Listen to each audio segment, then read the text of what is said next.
I'll dance, dance, dance with my hands, hands, hands above my head. And together forgive him before he's dead. When punk just comes to kill the king upon the throne, I'm ready for the storms.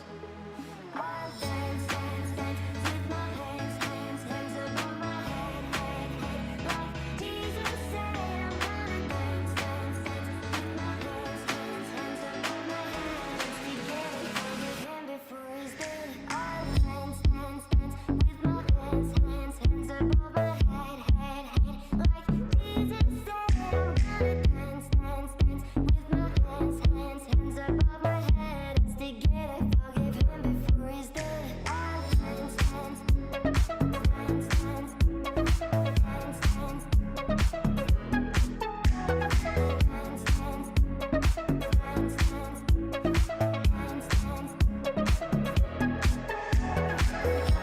just comes to kill the king upon the throne. I'm ready for the storms. I'll dance, dance, dance with my hands, hands, hands above my head, head, head. Like Jesus said, I'm gonna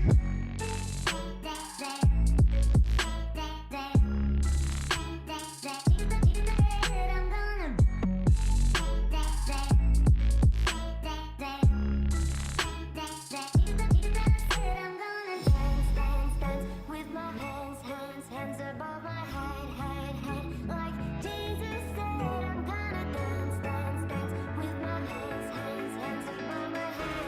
Together forgive him before he's dead. I'll dance, dance, dance with my hands, hands, hands above my head, head, head. Like Jesus.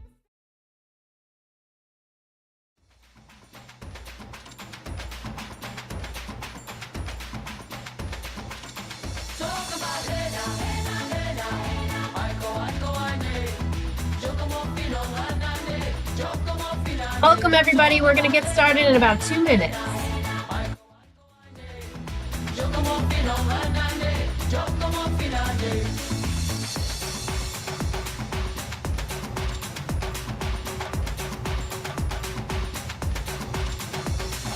My grandma and your grandma sitting by the fire. My grandma and your grandma gonna set the flame on fire.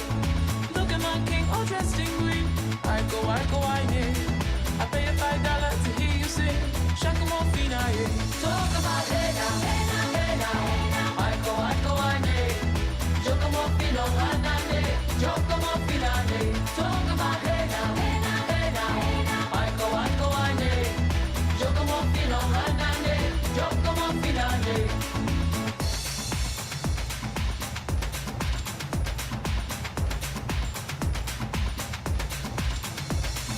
My flag boy and your flag boy sitting by the fire. My flag boy to your flag boy, I'm gonna set your flag on fire. Welcome, everybody. Thanks for joining us. We're going to get started in about a minute. He's not a man, he's a loving machine. Shaka more fina, yeah. Talk about hey now, hey now, hey now, hey now. I go, yeah. Joke more fina, rana, yeah. Joke more fina, yeah. Talk about hey now, hey now, hey now, hey now. I go, yeah. Joke more fina, rana, yeah. Joke more fina, yeah.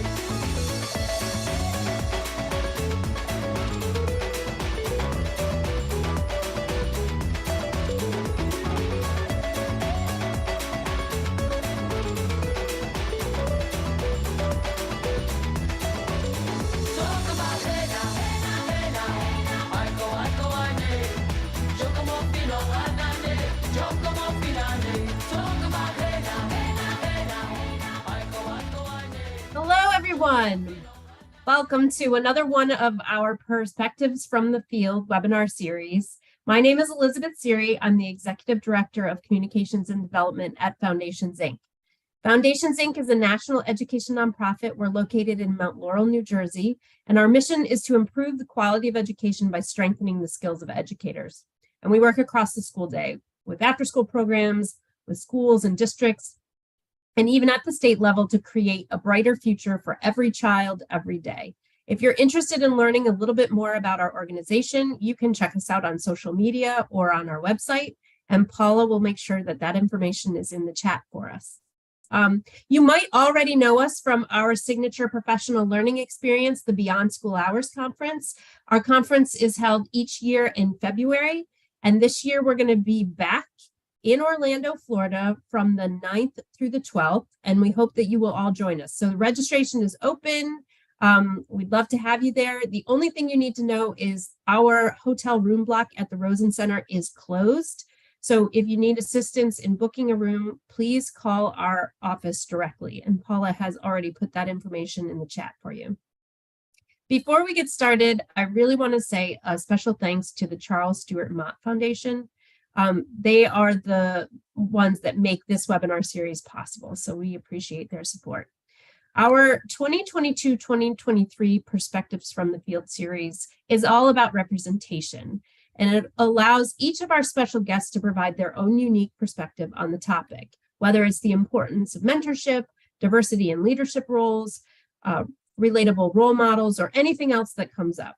So I would love to welcome our amazing host, Shawn Petty, and today's very special guest, Richmond Brown, creative educational architect. Thank you both for joining us.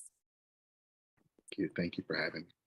Yeah, thank you so much, Elizabeth, for having us. It's great to once again be back on the show. I'm going to go ahead and stop the slide so that we can focus on our special speaker, who is Richmond today. So, hey, Richmond, how you doing? I'm doing really good over here, enjoying this nice sunny weather down here in Charleston, South Carolina.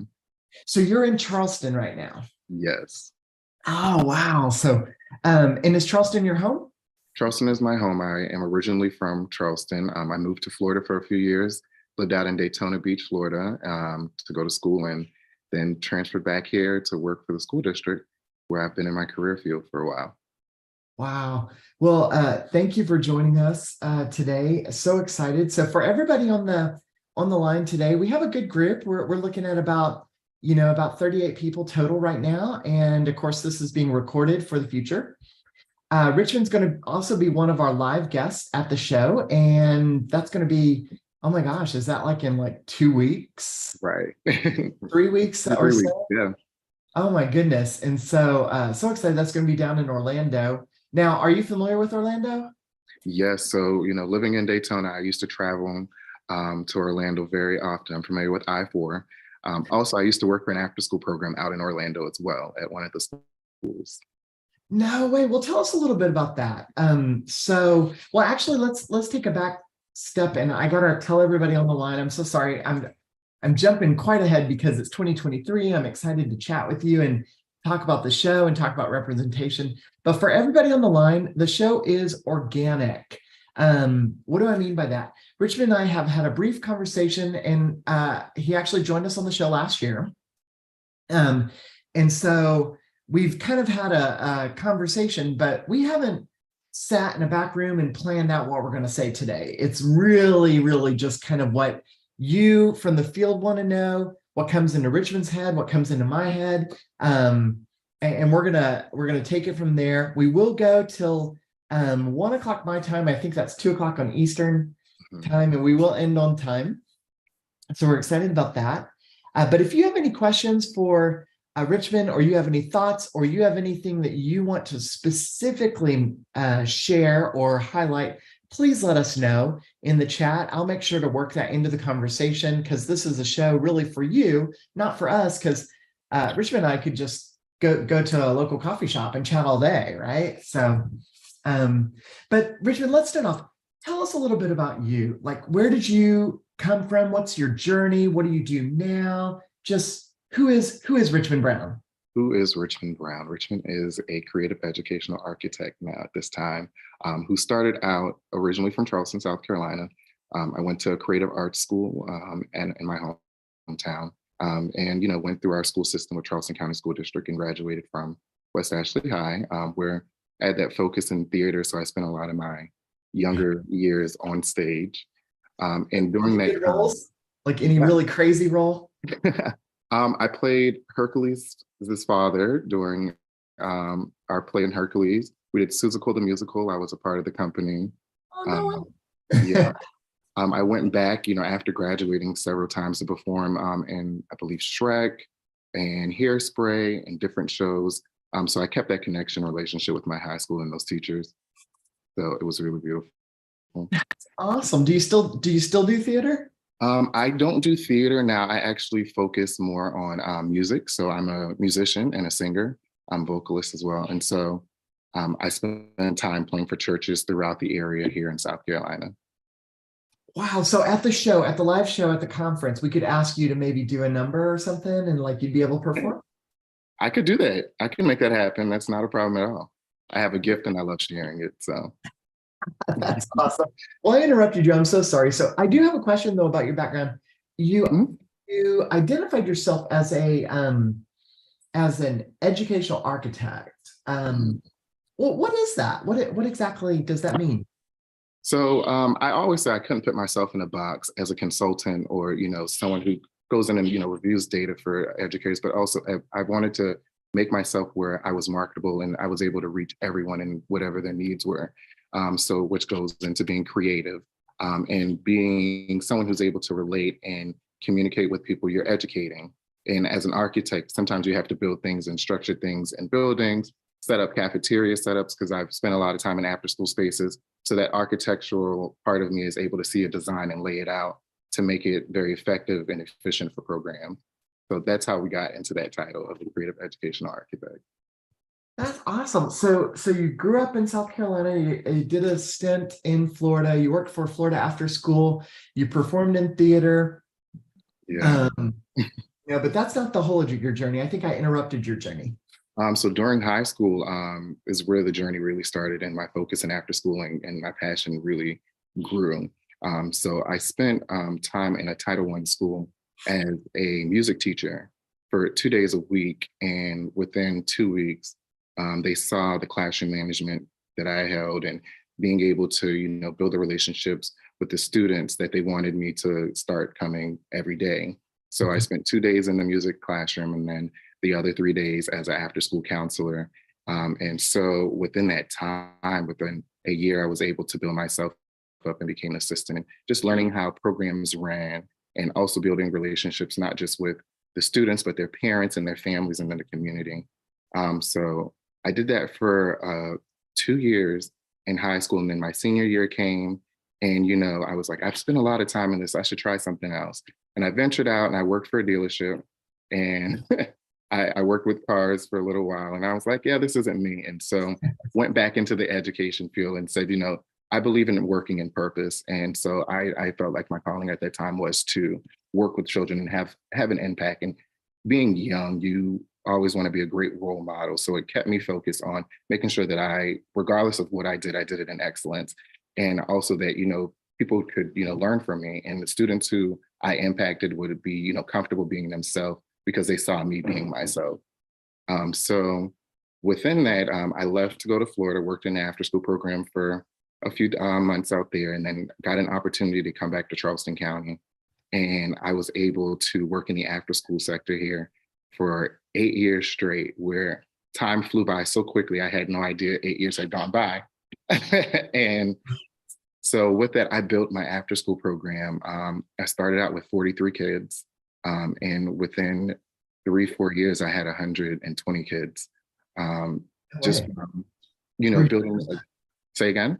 That's 300% increase. Yeah, just from, again, building those relationships and having a good rapport with the teachers and, going out into the community and, being active during, any events that they had. So I was able to build a lot of my program from that and even from our summer programs, being able to have the kids come in and not just, sometimes we think, summer programs are the kids just sitting around doing, reading books or just playing games, but actually including our kids in our summer program and having their ideas and them seeing their ideas come to life in our program.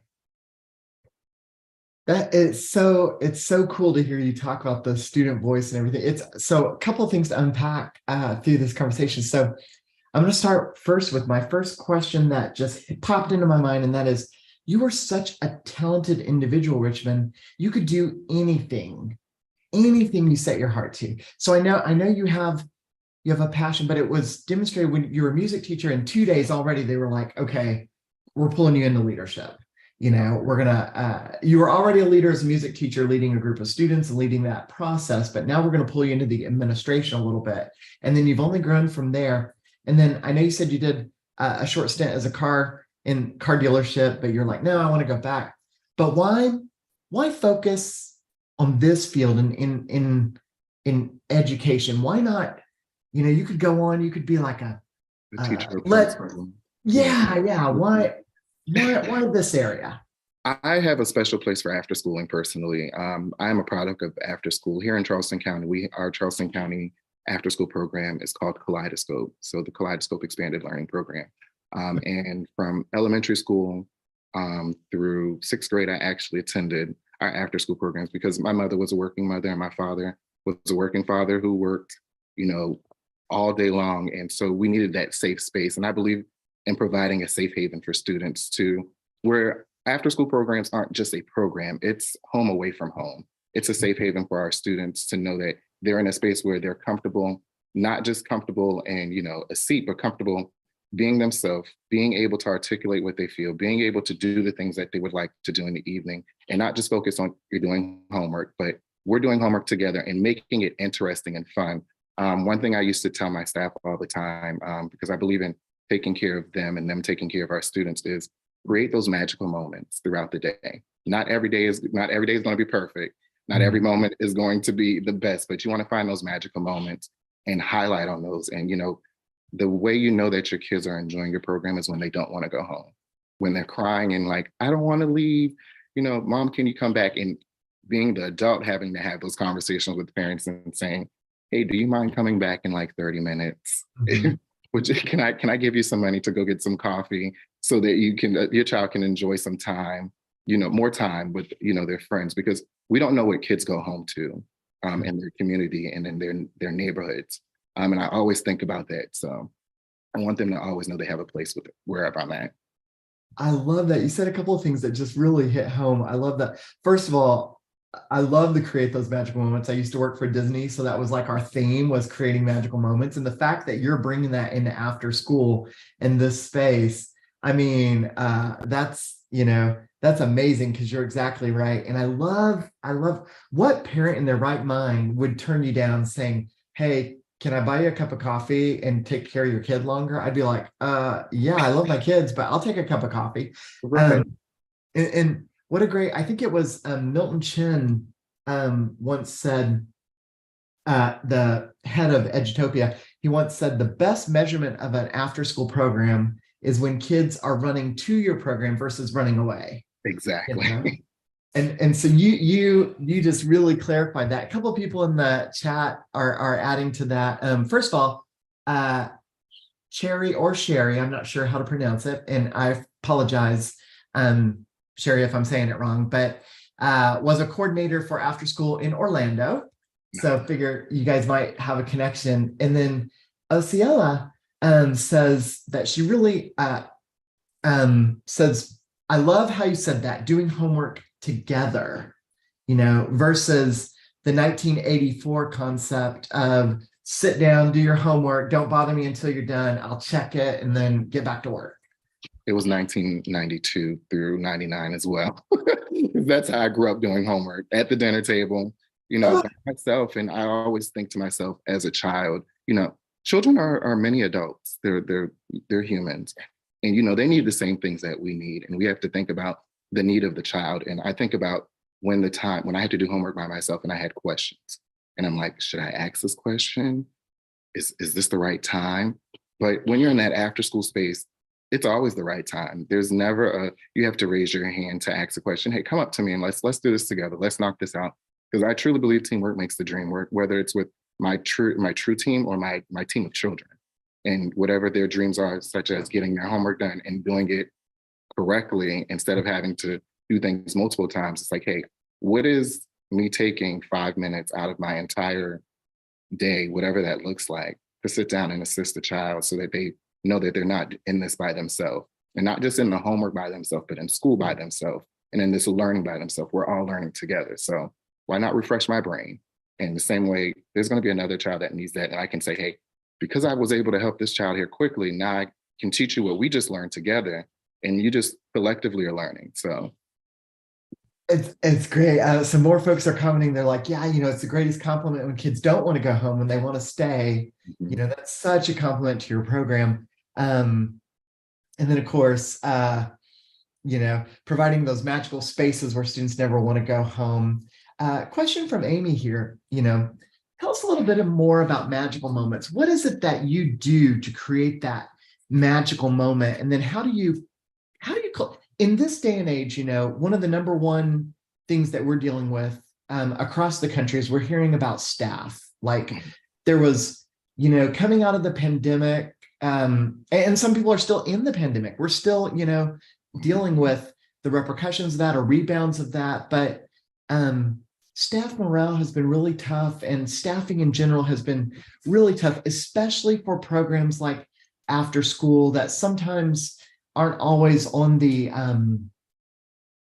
focus for districts and for others. What are some examples of how you cultivate your team to be excited to provide those magical moments? I tell people, we talk about leading by example, but you have to be the example in leadership. When I had my staff, I had very low turnover rate, and I used to wonder, why are you still here? in the great way, because it's like, you could go get another job. And I remember having staff members who had second and third jobs, but because of what we did and how we did it, they wanted to stay.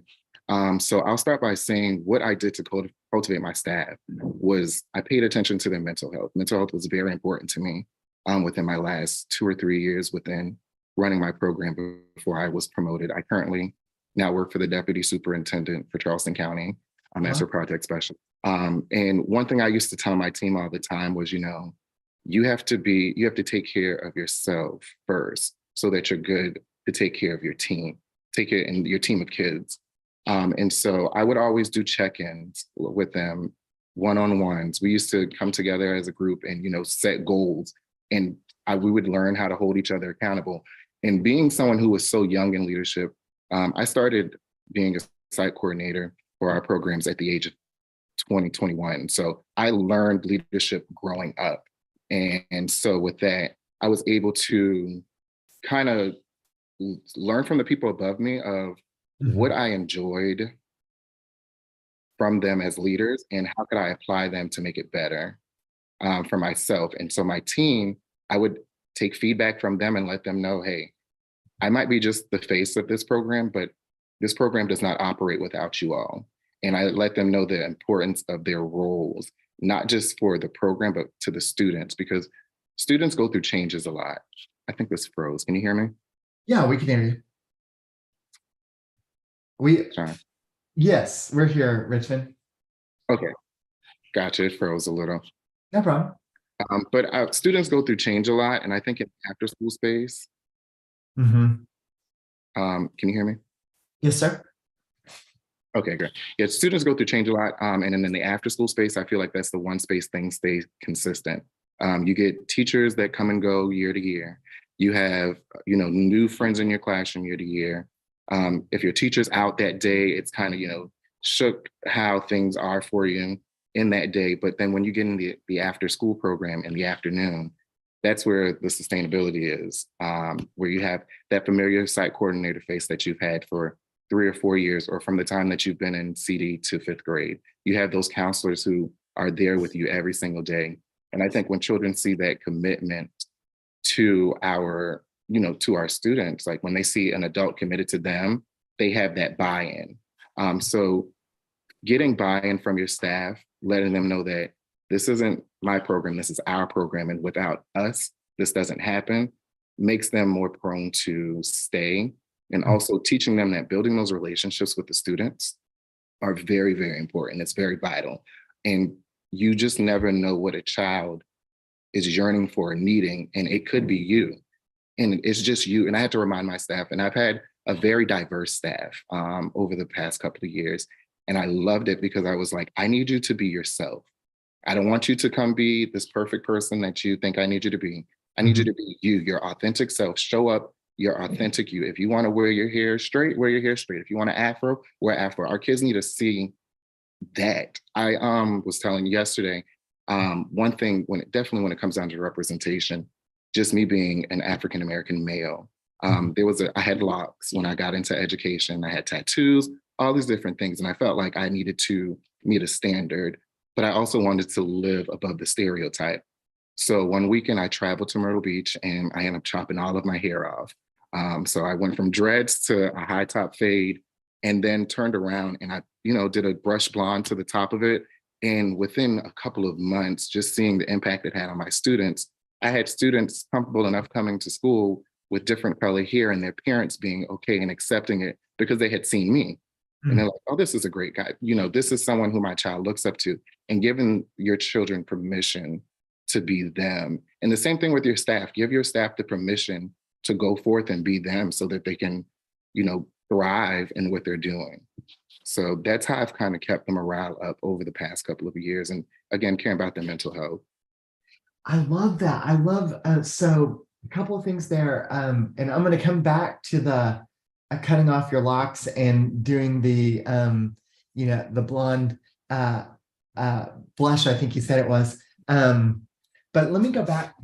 In today's world, you don't hear a lot about this mental health concept. I mean, we hear a lot of talk around it. We hear a lot of people, we see on the TV, you need to take time for yourself, you need to do yoga, you need to breathe, you need to meditate, and you hear a lot. But then when it comes to work and you hear about it outside of giving you a benefit of like, here's your HR benefit, go do mental health, whatever. You don't really hear people talk a lot about it, but yet you've made it your first step to cultivating great staff. Like, take care of your mental health, take care of you. How do you, and now that you work in an area, in a role where you're working directly for the, was it the assistant superintendent or superintendent? The deputy superintendent, yeah, right. Deputy superintendent, you're working directly for an individual who has major influence over a district. Do you find that you can keep true to that you can focus on that mental health, or is it something that you're battling? Oh, tell us a little bit more. So and that's, in our roles, we do find ourselves, we work so much because we want the best outcome for our students, to the point where sometimes we forget to take care of ourselves. The smallest thing, think about everyone that's on here, and I know everyone can attest, we have gone an entire workday without taking a lunch. We have gone an entire day without going to the bathroom. That's a part of taking care of your mental health. And we miss it because it's like, oh, I'm going to be a superhero and I'm going to be great and I'm going to keep on doing this. But then we don't think about how is this weighing against our body. We're not thinking about how is this mentally, draining us, and we're not going to be great for what we need to do. And so sometimes I remember being in that space, constantly going, running an after school program. We go to work at 11. I would be at work at 7, 8 o'clock in the morning and be there until 6, 7 o'clock at night, not thinking about, other things that I need to do. So within a few years of doing that and running myself, what they call ragging, yeah. I had a realization that I needed to take a step back before I took a step forward. So I got this tattoo, which is a bow and arrow, which, stands for you have to pull back to launch forward, and which I led that with my staff all the time. Before you take that step forward to handle anything, take a step back and ask yourself, hey, are you okay? Are you mentally okay? Are you prepared for what is about to happen? Because this launch is going to take you above and beyond, and you want to make sure that you hit the mark. And so I actually still have that mentality. I even remind anyone who I work with, put your mental health first. Make sure that you are okay, because you don't want to fail, but at the same time, you don't want to fail yourself. So that you don't do that, you stop and you say, hey, how can I make sure that I'm good to be great for what I'm doing? And so that's how I've been, like, for the last, I want to say it's been 5 or 6 years that I've actually maintained that. And I check in with everyone who I work with here at the office, like, you doing okay? Don't tell me you're just okay just because you want the conversation to go by, but are you really okay? I can always be that listening ear for someone. And, just talking it out sometimes help for your mental health. So I appreciate that. It's so interesting now, now that so one thing that the pandemic is many things to many people, right? But one thing it did highlight, I think, some of the the mental health, a little bit of trauma-informed care focus. But now that we're kind of resetting to a new norm or whatever, I'm wondering if we're forgetting that, that we're like, we had these 2 years where we kind of really focused on it, and now everything's back to normal. Get to work. What do you think? Stuff. What exactly is normal? Like, what is your normal? And, Yeah. What does that look like? Just, some people just, jump right into the day, but sometimes you really need to stop and say, how am I going to approach these things? Like, am I okay? And I actually had to give my staff permission my last 2 years, and my first year that I really focused on mental health, I literally used to come and pull them in my office, and I could look at them and say, like, are you okay? And they're like, no, I might have X, Y, and Z going on at home. Because I used to have this mentality of, the kids don't care what you have going on, leave it at the door, let's move.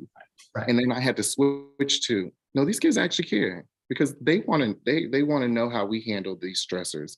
And so, like, I used to be comfortable with say, hey, if you don't feel like you're 100% right now, it's okay to go home. Because there's days that I wasn't 100%. I worked overnight and ran my after school program, and there were days where I was exhausted. And I would come in and I would be very transparent with my team and say, y'all, I don't have it to give today, but I'm gonna give what I got. And with that, they understood, like, oh, he is human as well. He goes through things too. Like, he's not going to always be, hey, everyone, all smiles and cheer. We all deal with things. Like, I would be exhausted and say, hey, I don't know if I can make it through this entire day, but I will give everything I can until I can't. And because of that transparency, I think they really respected it, and they learned till this day. Like, I have staff members that reach out and say, you've been the best supervisor I've had. And they've gone to work for different districts or different principals. And it's like, I appreciate that. And they just remind me that, thank you for reminding me to take care of myself first so I can be the best for our students. I love that. It's a lot of the language, a lot of the material coming out is demonstrating and really backing up the research that's out there, is really backing up what you're saying. Research done by the CDC, research done by Dr. Nadine Burke-Harris out of California, is really demonstrating, we can't help kids when we're stuck in a flight or fight response syndrome, that we have to break out of that to help others.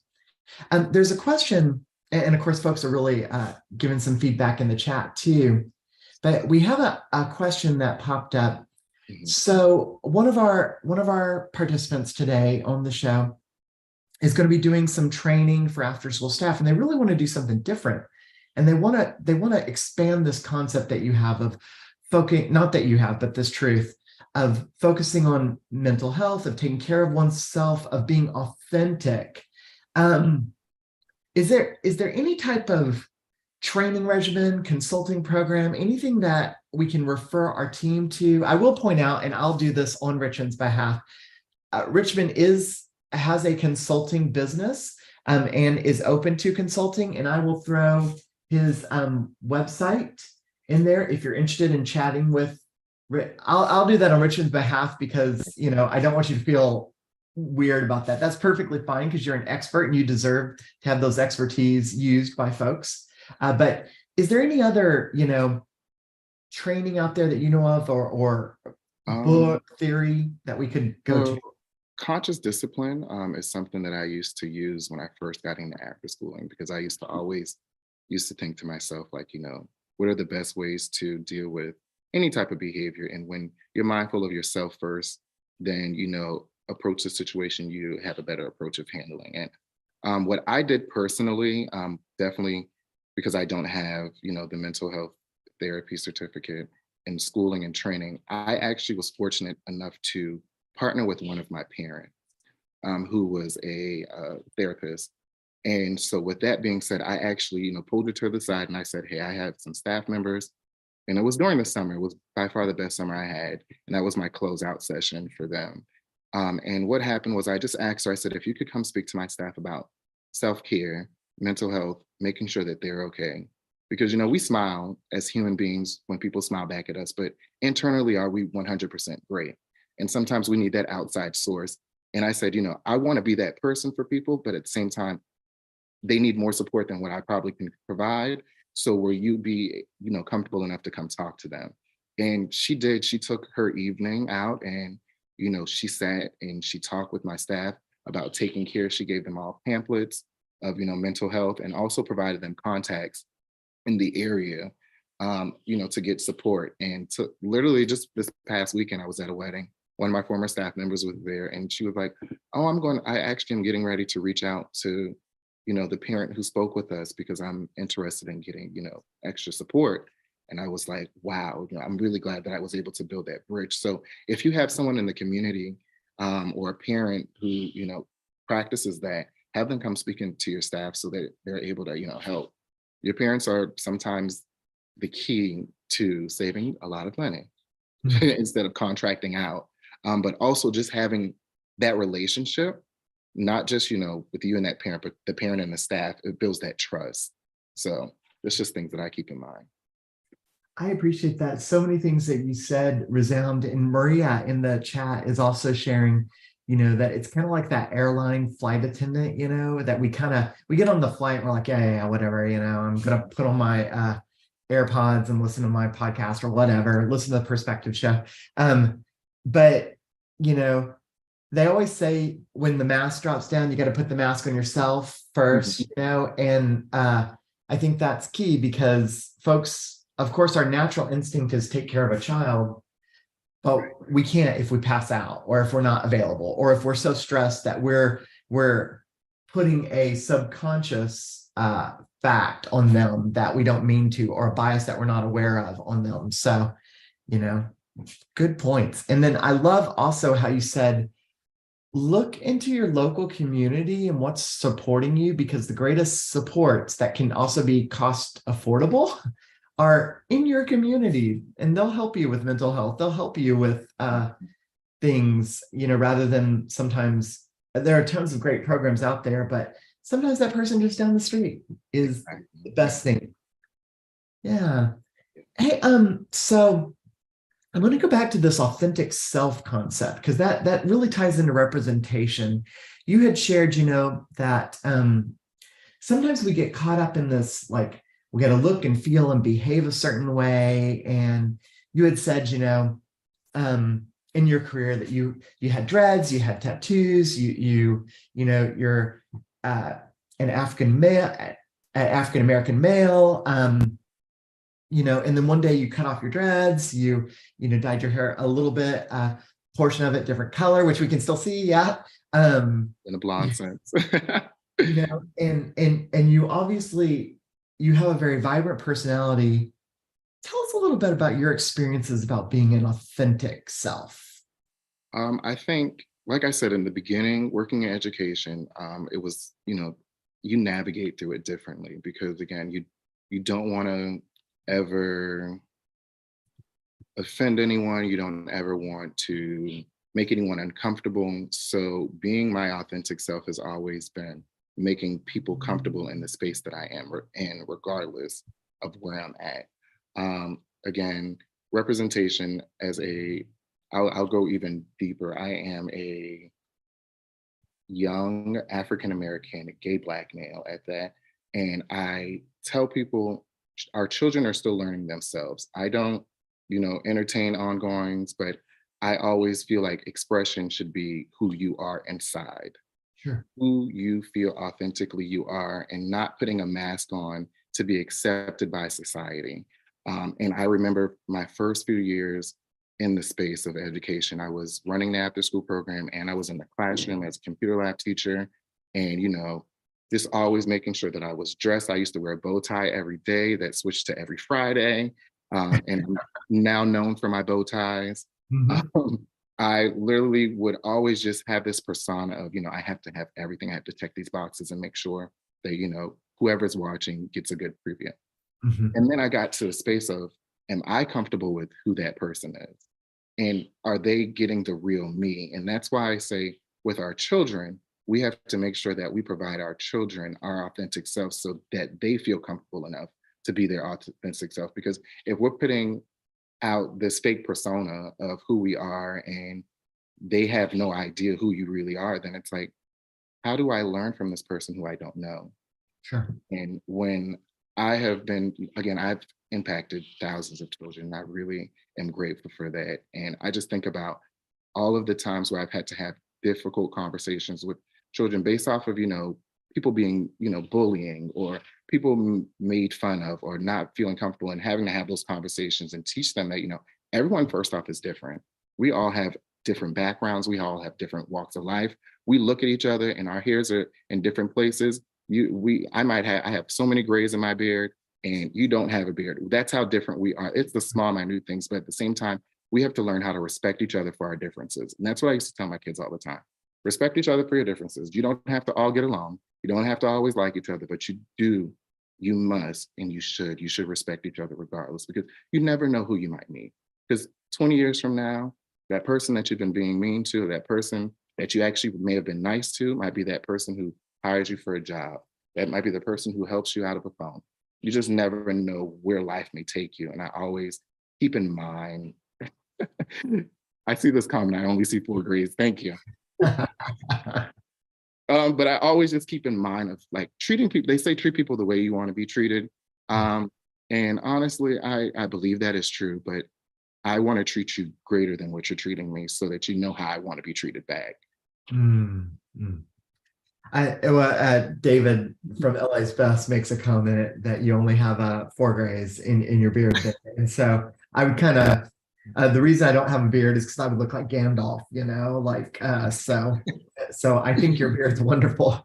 And then Chandler says, respect and celebrate your differences. I appreciate you sharing your, I appreciate you sharing your truth though, and sharing a little bit about, your representation. And thank you for being brave enough to open up and be your authentic self with us, and for sharing that with students. Have you, so for everybody listening in, Richmond's pretty open. He and I have had a conversation where he's open to having a general conversation. And if any point anybody in the audience, or if Richmond himself feels that we should redirect, all you got to do is say ouch, and I will redirect to a different topic. But have you ever in your life experienced something where representation might have been downplayed by someone else that you had to address or you overcame? And would you be willing to share that experience with our audience? Because maybe someone in our audience is dealing with that right now and wants to hear your experience and how they can tap into that. I'll say I have experienced that. I've experienced it twice, and I won't go into too much detail, but I will say be a voice. I have expressed in different ways of, representation not being represented. I actually worked for an organization as a director of culture, so I kind of sat back and analyzed how, things are done. And so, when, as people who don't get represented often, sometimes we feel like we have to be silent.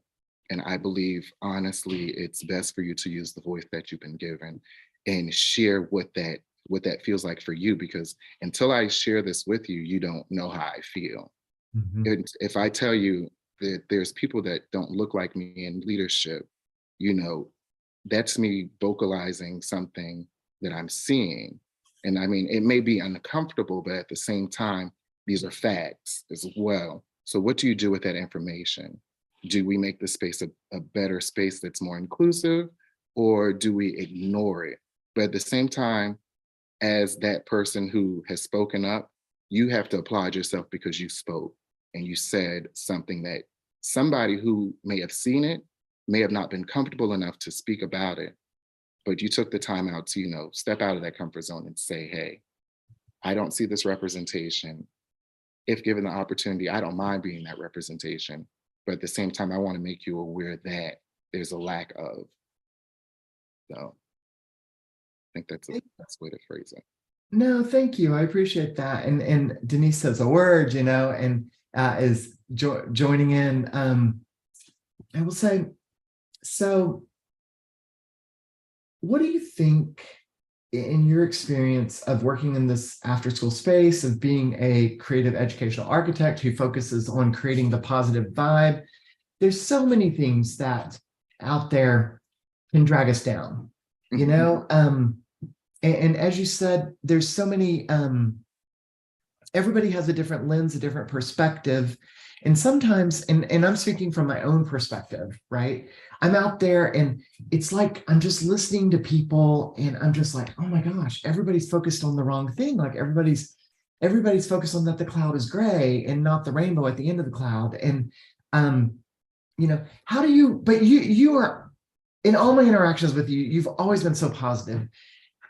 How do you do that? And any tips that we can give out there to our audience and to others? How do we deal with all these waves that are putting us down? How do we come ahead as the top surfer and ride the wave instead of being crushed by it? I thank you for that. First off, I do appreciate. I wouldn't say that I'm always 100%, you know, the positive. I have this brand where I say rich vibes, which is greater than positive vibes. It's a hashtag if you look it up, and I actually do that because there was a time where I wasn't always in this space, where I wasn't always happy and I wasn't always positive. And I just think about what I felt like then. And so now what I do to fix it is ensure that, again, whatever space I am in, everyone is welcome. That's one thing. And I don't know if I can't say that what you can do. I think it's been something that's been given to me. A simple smile and gesture or hello. I think we've gotten past that space where, you know, we walk around the world and we walk past people and we don't speak. We will go into the mall, we'll go into the store and we'll just, you know, look away. But, you know, I think I've embraced, first off, I laugh, I say, you can't miss this brown skinned boy and this blonde hair. So I'm going to speak.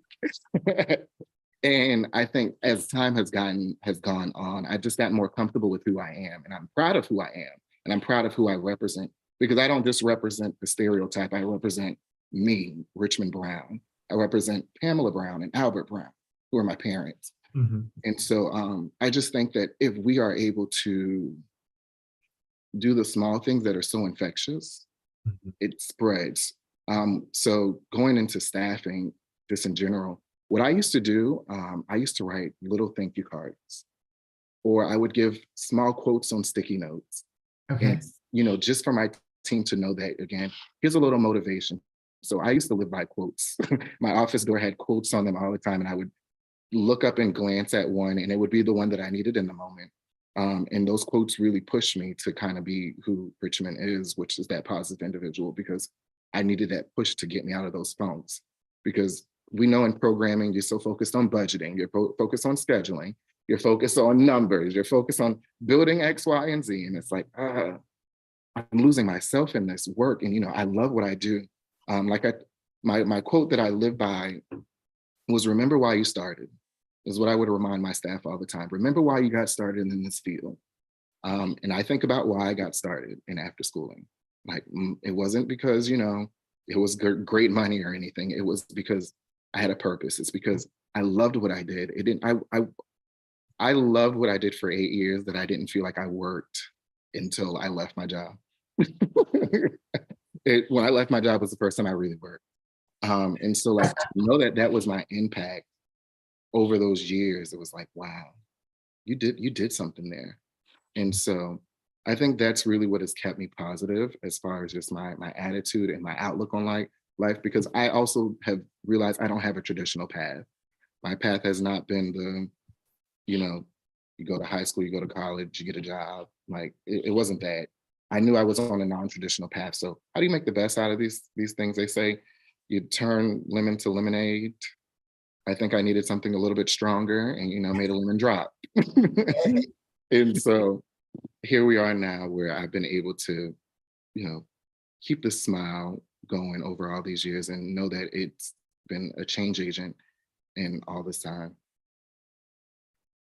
Thank you. And I will point out to the audience, just because you've shared a little bit about your background, it's not like you grew up with a silver spoon or anything, right? Like, your parents had tough jobs. Yeah, my mom, she worked for SCNG for maybe 15 years. And then she switched into education. So she was a teacher, and she's been a teacher for maybe the last 10 years. And my father, he is a longshoreman, so he works on the docks. Wow. So Yeah.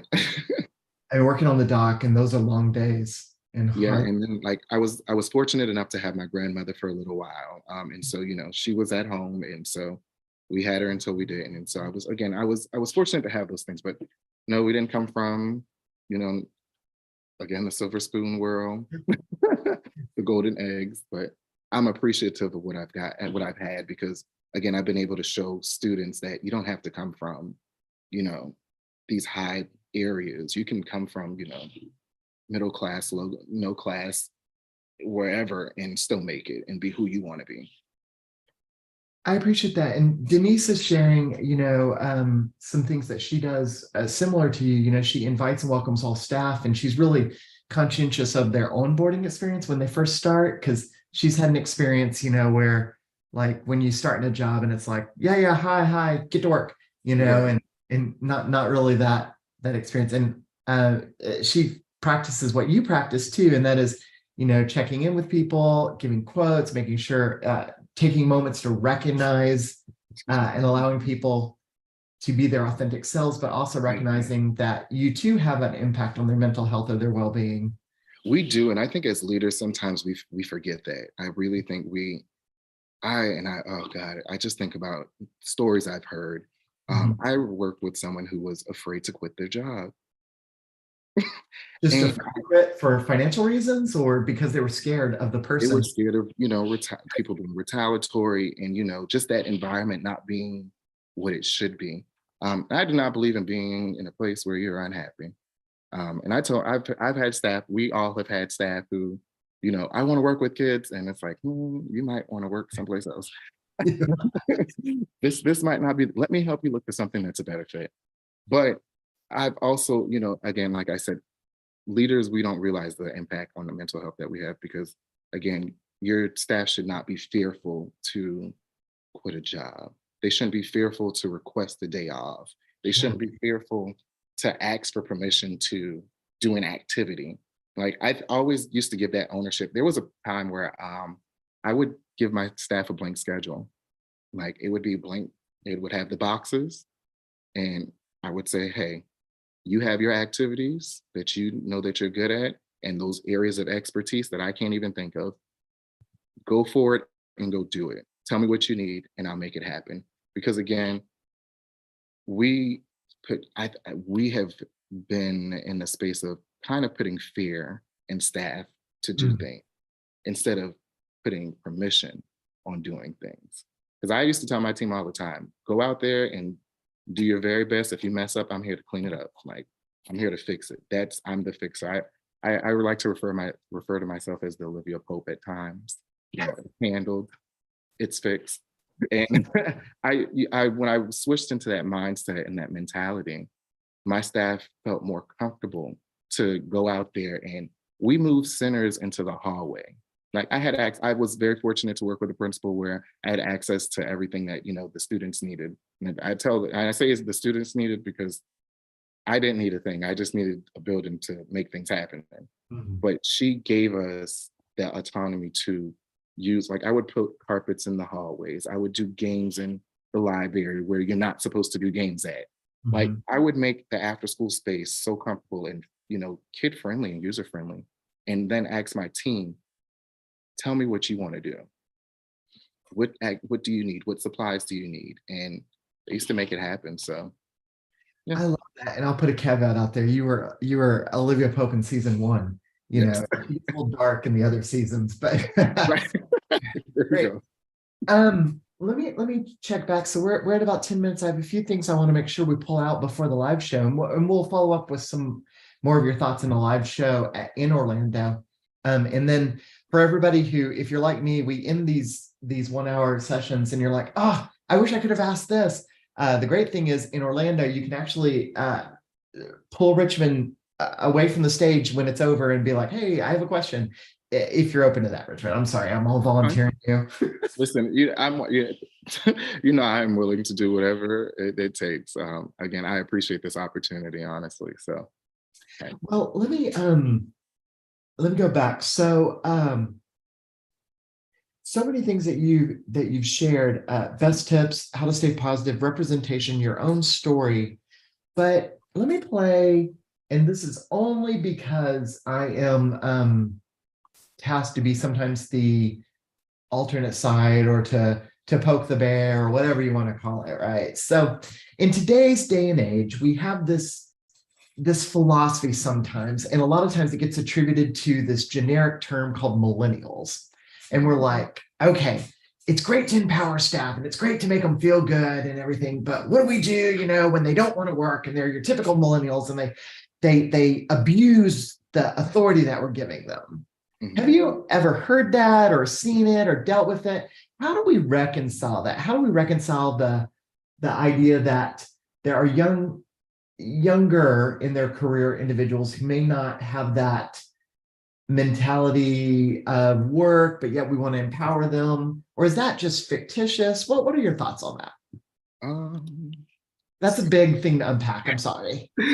I just think about, like, I remember being the youngest person in the room and also being then the older person in the room and having to deal with, different things like work ethic.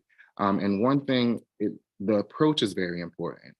How you approach talking to a staff member who is a millennial and is not producing that work ethic that we're so accustomed to is really sitting down and kind of having a teachable moment, the same way we would have with a child or a student, and say, hey, I'm noticing these things, and how can I help you get where you want to go? Or better yet, ask those questions of what is it that you want to do?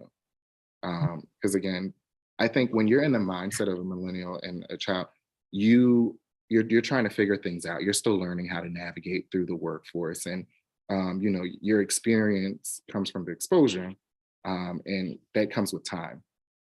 And so I always just think about the time that I had a staff member who would call out all the time or would not, follow simple protocols, and just having to kind of train them and teach them what we call norms, but really say, hey, you're not going to just work for me. This is not going to be your only job. You're going to have jobs after this. And if I can't give you anything else, I want to be able to provide you the tools you'll need for your next position or whatever you do. And just remind them, we're no longer outside, we're in a workspace, and teach them what it is to work with children. Because again, we have to remind them they're role models at the end of the day. You're not just a counselor, you're not just a coordinator, you are a role model. People are looking up to you. And when I say people, are tiny little people that we care about and we are impacting in the slightest ways. I remember I used to say like small things, and the kids would, they would repeat it. And it was like, oh, wow, they pick up so quickly. So do we want to pour in, poor work ethics into our students? So when it comes down to the work that they're producing, because they're looking at us.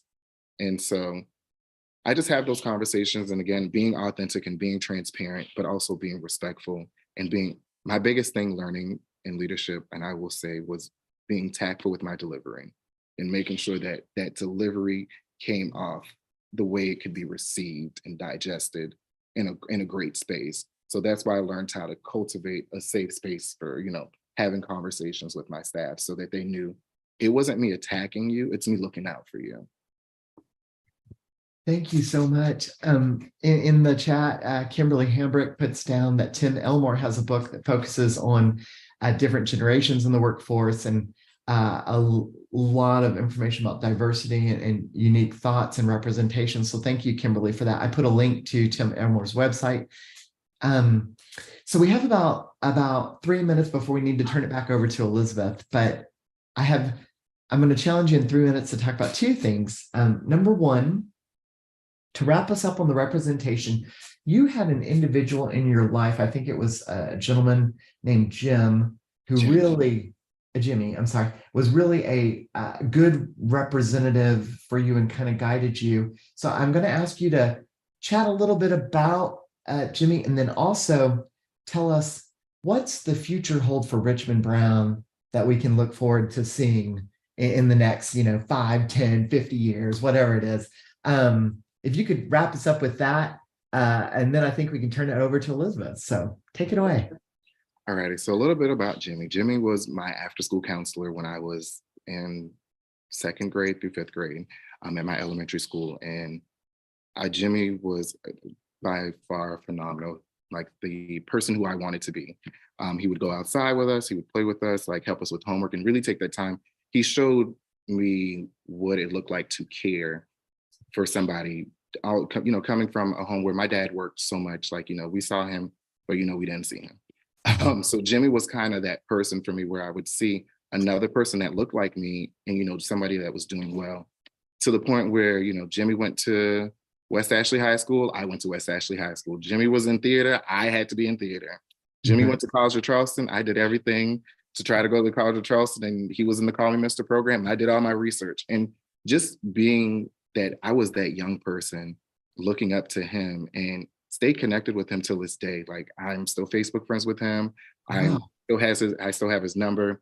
And knowing that, again, I'm appreciative of him because he showed me what it was to be a good role model and, represent a community of people that look like us. And so I really, hands down, I say thank you to Jimmy if he's ever watched this. Like, thank you for being my inspiration and my role model.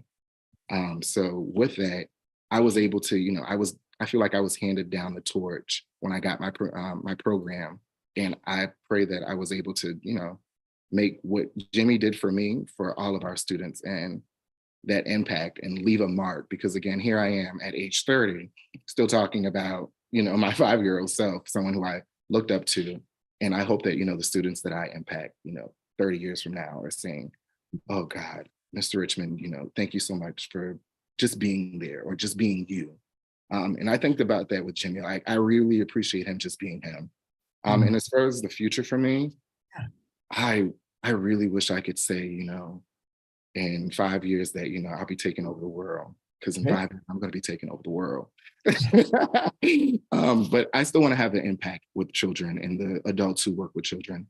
So I see myself honestly just traveling and having these conversations. And, I believe in motivating our leaders to continue to motivate our teachers, to motivate our students, because it's a domino effect. It doesn't start with in the classroom. It doesn't start with the principal. It starts with all of us, playing our part and it trickling down. So 5 years from now, I might still be here presenting with you, but in a different capacity, and also enriched by Richmond being after school where we're now named that everyone wants to contract with. So I want to be able to make sure that after school space is always a safe haven, regardless of what school you go to. I love it. Thank you for sharing the story about Jimmy. As Paula says, it's a beautiful story. It's a powerful story of representation. Love that.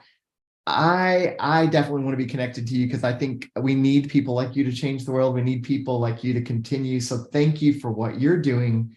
But most importantly, I love your vision for the future. And, I think we have a lot to capitalize in your positivity, in the approach that you really put good vibes out there to change the future. And I can't close out our show without saying this. You are living Dr. King's dream and Gandhi's dream of being the change. Both of them Gandhi had the quote, Dr. King resounded the quote.